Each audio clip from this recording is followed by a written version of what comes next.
사랑하는 성도 여러분, 오늘도 또 주 안에서 또 복되고 하나님께서 주시는 그런 평강이 넘치는 그런 하루가 되기를 원합니다. 우리가 살아가면서 우리가 많은 소리를 듣고 또 우리 눈으로 많은 것들을 보게 됩니다.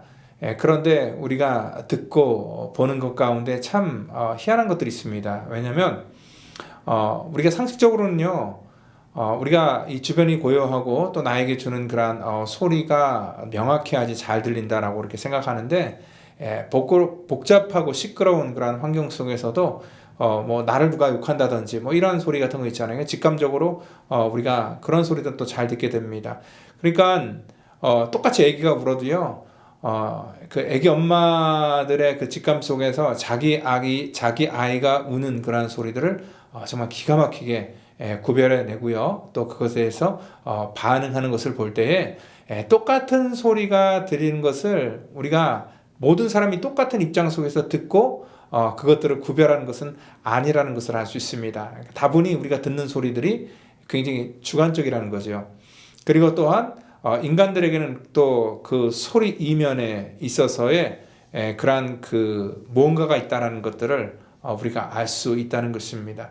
그러니까 우리 아무리 인간이 뭐 인공위성까지 쌓아 올리면서 굉장히 이 똑똑한 것 같고 또 세상을 우리 인간이 다 이게 컨트롤하는 것 같이 보이지만 실질적으로 뭐 지진 현장이나 뭐 쓰나미가 일어나기 전이나 우리가 무시하는 작은 매물들은요, 미리 그러한 그 징조를 알고 그들은 그 살 길을 꾀하지만 이렇게 똑똑하다고 치부하는 그러한 인간들은요, 그러한 이 자연재해 앞에서 굉장히 무기력하게 무너지는 것들을 볼 때에 사실 우리 인간들이 모든 것들을 다 이렇게 듣고 판단하고 또 잘 해결해 나갈 수 있다라고 생각하지만 또 실질적으로 보면은 또 그런 것 같지도 않습니다. 오늘 여기 인간이 갖고 있는 하나님께서 이 판단하는 그런 인간의 실수 두 가지 악에 대해서 얘기를 하고 있는데요. 그 중에서 한 가지는 뭐냐면 하나님께서 우리의 그 생수의 근원이 되신다라고 얘기를 하는데, 우리 인간들은요, 하나님에 대한 인식을 우리가 온전히 못한다는 것과, 그리고 또한 우리 인간이 뭔가를 스스로 한다고 생각하는데, 그래서 물을 가두는 그런 웅덩이를 만든다고 하는데, 결국은 그것은 터진 웅덩이에 불과한 그런 무용지물이다라는 것들을 주님께서 오늘 말씀을 통해서 우리 가운데 알려주시는 것입니다. 그래서 오늘은요, 우리가 우리 인간의 어떠한 노력과 인간의 열심들이 얼마나 험한 것인가에 대해서 오늘 말씀을 통해서 같이 깨닫기를 원합니다.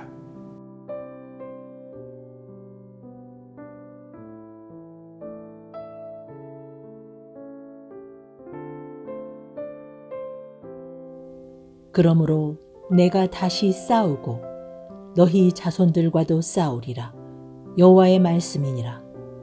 너희는 깃딤 섬들에 건너가 보며 게달에도 사람을 보내 이 같은 일이 있었는지를 자세히 살펴보라.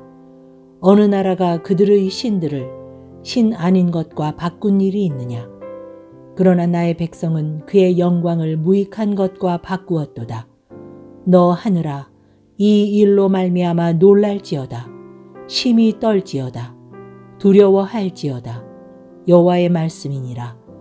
내 백성이 두 가지 악을 행하였나니 곧 그들이 생수의 근원되는 나를 버린 것과 스스로 웅덩이를 판 것인데 그것은 그 물을 가두지 못할 터진 웅덩이들이니라.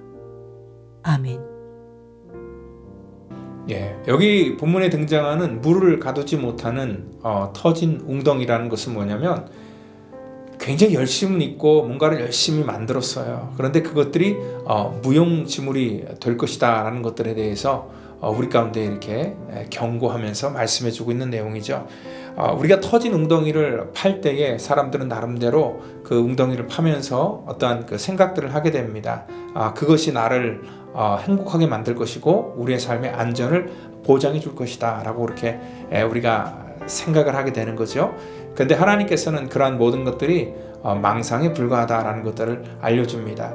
우리가 쉽게 얘기해서 이 땅에 살아가면서 얼마나 많은 사람들이 망상에 사로잡혀 살아갑니까? 우리가 라스베가스에 사는데 라스베가스에는 수많은 사람들이 모여서 저 카지노에서 정말 그 일확천금을 얻을 수 있는 그러한 기회로 삼고 또 망상에 사로잡혀서 많은 돈을 저기다 갖다 붓는데요. 이러한 것들이 얼마나 어리석은 그러한 이 망상이라는 것을 우리는 가장 가까이서 이렇게 일상에서 보면서 늘 깨닫게 된다는 것입니다. 우리가 지난주에도 우리가 이 바람에 대해서 얘기를 했잖아요. 이 바람이라는 것도 마찬가지입니다. 사실 이 바람을 피운다는 것은 자기 만족이 없기 때문에 다른 대상을 찾는 거잖아요. 그래서 다른 대상을 찾으면은 그 사람을 통해서 만족을 얻을 수 있고 또 행복한 그런 미래를 꿈꿀 수 있다라고 생각해서 다른 것들을 선택하게 되는데요. 이 바람으로 시작된 그러한 이 선택이라는 것은 결국 우리에게 이렇게 안정이나 행복이나 또 평안을 주는 것이 아니라 똑같은 문제의 연장선에서 내 삶을 더욱더 복잡하게 만들 뿐이라는 것을 우리는 분명히 인식하고 있어야 됩니다. 그래서 우리가 이 바람을 어떻게든지 간에 잡으려고 노력하고요. 또 이러한 모든 것들을 그 근원을 근절시키는 그러한 일들을 우리가 해야 된다는 것입니다. 이 바람이 망상이라는 것은 뭐냐면 실체가 없기 때문에 그렇다는 것입니다. 우리가 하나님을 믿는다고 하면서도요. 그 믿음 속에 실체가 없으면은요. 이건 망상에 불과한 거예요. 그러니까 뭐 좋은 생각 그리고 또 우리가 이것이 하나님께서 기뻐하시는 것이다라는 것들을 우리가 깨닫는 것도 중요한데 그냥 단순히 깨닫고 그냥 좋은 생각을 나누는 차원에서만 그친다면은요. 그것은 어떻게 보면은 망상에 불과하다는 겁니다. 우리가 하나님에 대한 그런 믿음 그 믿음이 있다면은요, 믿음이 우리 삶 속에 구체적으로 실제적인 삶 속에 나타나야지만 그것이 진정한 믿음이 되는 것이고요. 또 우리 삶 속에서 생활의 영향력으로 그것들이 보여질 때에 비로소 그 믿음은 살아있는 그러한 영향력을 이 땅 가운데 발휘할 수 있게 된다는 그러한 뜻이죠. 오늘 우리가 다른 그러한 이 세상에 어떠한 것을 우리가 찾든지 간에 이 세상 것 속에서는 만족함이 없다는 것을 오늘 본문은 말씀하고 있습니다. 특별히 유다 사람들이 지금 이렇게 나라가 망해지는 그러한 그 상황을 바라보면서도 아무것도 지금 그 심각성을 깨닫지 못하고 있습니다. 우리 6절에도 지난주 얘기했던 것처럼 여호와께서 어디 계시냐? 그러니까 하나님께서 그들에게 베풀어 주신 은혜와 사랑이 있음에도 불구하고 그들은 하나님께서 주시는 은혜와 사랑은 보지를 않습니다. 왜냐하면 관심도 없고 또한 그 소리가 들리지 않기 때문에 그들은 자기 욕심에 빠져서 망상에 사로잡히면서 하나님이 어디 계시냐라고 그렇게 오히려 반문하고 있다는 것입니다. 왜냐하면 자기 삶에 문제의식을 못 느낀다는 거예요. 이 땅에서 우리가 성공하기를 원하고 또한 잘 되기를 원하면은 자기 자신을 객관적으로 보고 또 자기에 대한 성찰이 있어야지 어떤 진보와 발전이 우리 속에 따르는 것입니다. 그 탐피스라는 그런 작가가 쓴 혁신의 궤도라는 그런 책을 보면은 그 실리콘밸리가 왜 이 땅에서 영향력을 끼치고 또 그렇게 성공할 수 있었냐 그 비결에 대해서 얘기하고 있습니다. 그 실리콘밸리가 그 책에서 아주 간단하게 얘기하면 성공할 수 있었던 이유는 뭐냐면 그런 그 실패에 대해서 인정을 하는 그런 시스템이 만들어져 있기 때문에 그 실리콘밸리가 성공할 수 있다라고 이렇게 말하고 있습니다. 그러니까 실패하는 것을 당연하게 생각하고요. 또 그 실패를 통하여서 실패로 끝나는 것이 아니라 왜 실패했는지 원인을 찾고 그리고 또한 그 원인을 어떻게 풀어가야 될지 그 대안을 찾아낼 때에 비로소 그러한 그 사회나 또 우리 인간이나 어떠한 그 발전이 있는 것이고 성장이 있다라는 것들을 우리 가운데 말씀하고 있죠. 오늘 바로 하나님의 형상을 입은 우리들도 영적인 의미 속에서 마찬가지입니다. 우리가 이 땅에 살면서 우리의 연약함 때문에 우리가 실패할 수도 있습니다. 또 넘어질 수도 있습니다. 그리고 또한 하나님 별 면목이 없을 수도 있습니다. 그런데 거기서 끝나는 것이 아니라 그러면서 우리가 그냥 하나님이 어디 계시냐 하면서 오리발을 내미는 것이 아니라 우리 삶 속에 자기의 철저한 인식이 있어야 됩니다. 왜 내가 실패했고 또 내가 영적으로 왜 하나님과 멀어졌고 그리고 내 삶 속에 그럼 어떻게 해야지 내가 이러한 모든 관계를 다시 회복할 수 있는가 그것들을 깨닫는 것이 하나님께서 기뻐하시는 그러한 일들이고요. 우리가 회복할 수 있는 그러한 이 가능성을 찾는 그러한 길이라는 것입니다.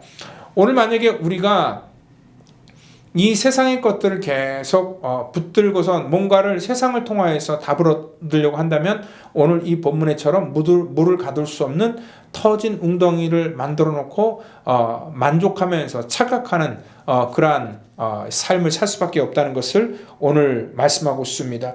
오늘 바로 이러한 이 환상, 물을 가둘 수 없는 건 뭐냐면 아무런 소용이 없는 무용지물에 불과하다는 거예요.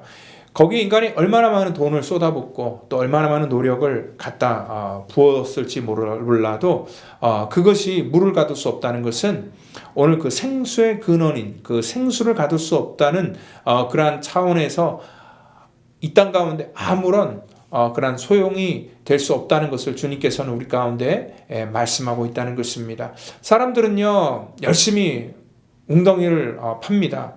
그래서 그것이 우리에게 만족을 갖다 주고 행복을 갖다 줄 줄 알고 사람들은 착각을 합니다.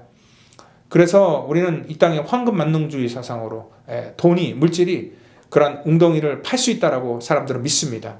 그리고 그것들이 내 미래를 보장해 줄 것이다 라고 그렇게 스스로 생각을 하게 됩니다. 그리고 또한 뭐 비싼 명품이나 어떠한 이 보석들이 우리의 가치를 높여줄 것이다 라고 그렇게 스스로가 이렇게 착각을 하고, 또한 이 땅에서는 외모지상주의, 그래서 어떤 그 외적인 것들, 그리고 또한 우리가 갖고 있는 겉으로 드러나는 것들, 이러한 것들이 우리의 어떤 그 미래를 보장해 줄 것이다 라고 그렇게 말을 하고 있는데요. 결코 그러한 것들이 우리의 모든 것들을 대변해 줄 수도 없는 것이고 또 지켜줄 수도 없다는 것을 우리가 분명히 아셔야 돼요. 그래서 오늘 이 유다가 붙들고 있던 그러한 모든 이 세상의 힘은요, 오늘 하나님께서 이 예레미야 입을 통해서 말씀하실 때 뭐냐면, 너희들은 물을 가둘 수 없는 그러한 이 터진 웅덩이를 만들고 그것 때문에 수고하고 또 그거 웅덩이 만들었다고 그렇게 안도하고 있는데 착각하지 말라는 것을 다시 한번 말씀하고 있습니다. 오늘 사람이 마땅히 걸어야 될 길을 걷지 않을 때 우리는 엉뚱한 선택을 하게 되는 것이고요. 또 엉뚱한 길로 우리가 빠질 수밖에 없다는 것입니다. 만약에 우리가 걸어가는 그런 이 길에 여기부터는 이제 길이 없다, 데드엔드라고 이렇게 써 있으면은요, 더 이상 길이 없는 거예요. 거기 들어가서 아무리 애를 써봤자 소용이 없는 겁니다. 그럼에도 불구하고 그러한 데드엔드 사인이 있음에도 불구하고 그 속에 들어가서 계속 뭔가를 찾으려고 하면은 오히려 헛수고에다 시간 낭비만 할 뿐이라는 것을 우리는 분명히 인식하고 아셔야 된다는 것입니다. 우리의 삶 속에 이러한 하나님의 말씀은 이정표와 같아서 우리가 걸어가야 될 그러한 인생의 방향을 설정해주고 알려주고 있다는 것입니다. 그리고 또한 하나님께서는 우리가 근본적으로 무엇을 붙들어야 될지를 알려주고 있는데요. 그 박노해 시인이 쓴 그런 길 잃은 날의 지혜라는 그런 시가 있습니다. 여러분들, 큰 것을 잃어버렸을 때는 작은 진실부터 살려가십시오. 큰 강물이 말라갈 때는 작은 물길부터 살펴주십시오. 꽃과 열매를 보려거든 먼저 흙과 뿌리를 보살펴 주십시오. 굉장히 짧은 시입니다. 이 시에서 말하는 것은 뭐냐면 무엇보다도 그 근본을 잊지 말라는 것입니다. 우리가 무언가를 얻기 위해서는 그 속에 어떤 근원적인 것들이 있습니다. 오늘 여기 웅덩이를 열심히 파지만 오늘 이들이 잃어버린 것이 있습니다. 무엇을 잃어버렸습니까? 생수의 근원을 잃어버렸다는 거예요. 이들이 먼저 찾아야 될 것은 뭐냐면 생수의 근원을 확실하게 발견해야 되는데, 오늘 여기 본문을 보니까 그들이 생수의 근원이 되는 나를 버린 것, 그러니까 이 생수의 근원이 되는 하나님을 떠나버려 놓고 인생에서 뭔가를 찾고 얻으려고 했는데 거기에는 근원을 잃어버린 그러한 삶 속에는 답이 없다는 것입니다. 그래서 결국은 허무한 빤이 남을 수밖에 없다는 것입니다. 그리고 또한 그들이 열심히 뭔가를 만들어 그들의 이 허무함을 채워보려고 하지만 결국 그것도 물을 가둘 수 없는 그러한 터진 웅덩이에 불과하다라는 것들을 오늘 이 말씀을 통해서 우리 가운데 알려주고 있습니다. 여러분들, 오늘 근원을 잃어버리면은요, 정말 아무 소용이 없는 거죠. 우리가 누군가에게 꽃을 받아요. 근데 꽃을 꽃병에다 꽂아놓으면 며칠은 아름다운 꽃을 볼 수 있는데 며칠 못 가서 금방 말라버려요. 왜 그러냐면 그 근원이 끊어졌기 때문에 그렇다는 것입니다. 그리고 그것은 다시 소생할 수 있는 그런 가능성이 없습니다. 그래서 한번 시들어진 그러한 꽃은 버릴 수밖에 없습니다. 왜 그러냐면 근원이 없기 때문에 그렇습니다. 우리 인생 가운데도 마찬가지입니다. 하나님께서 여러분들의 삶에 그러한 생수의 근원이 되시는 것을 여러분들 믿으시길 바라고, 오늘 그 생수의 근원이 되시는 우리 주님을 붙드시며 여러분들의 삶을 주님 안에서 잘 매니지하는 그런 복된 선택을 하는 저와 여러분 되기를 예수님 이름으로 축원드립니다. 다 같이 기도하겠습니다. 하나님 감사합니다. 이 땅에 살면서 우리가 세상의 허탄한 것 붙들고 또 세상의 허탄한 것 의지하면서 하나님 만족하고 살아가지 않도록 하나님 우리를 늘 깨워주시길 원합니다. 정말 하나님께서 우리 가운데 주시길 원하는 그러한 올바른 복된 것들을 우리가 찾을 수 있도록 하나님 우리를 축복해 주시옵소서. 오늘도 아버지 하나님 주의 거룩한 백성들 한 심령마다 하나님 붙드시고 인도하시고 역사해 주시기를 저희들 간절히 바라고 원하오며 사랑이 많으신 예수님의 이름으로 감사하며 기도하옵나이다. 아멘.